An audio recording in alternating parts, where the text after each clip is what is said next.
Hello, this is Cindy from CindyLouPins, and in this video I'm going to show you how to attach the legs and antenna of the ladybug, or the horn of the unicorn, or any other CindyLouPins projects that use pipe cleaners.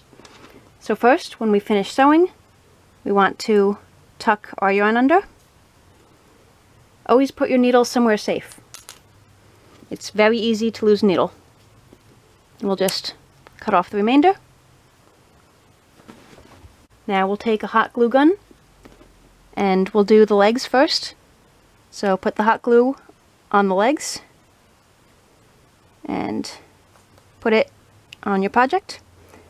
And from there you can bend the pipe cleaners any way you like to form the legs. Same thing with the middle legs.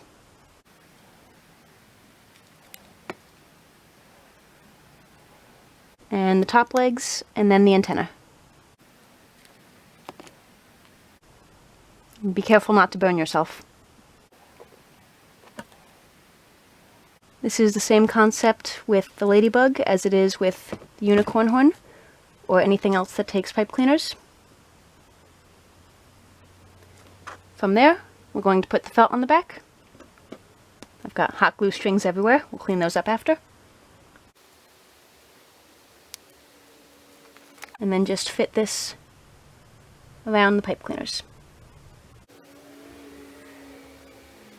Okay, from there we put the pin back on, and you can decide which way you want to orient it. And then we have our ladybug pin.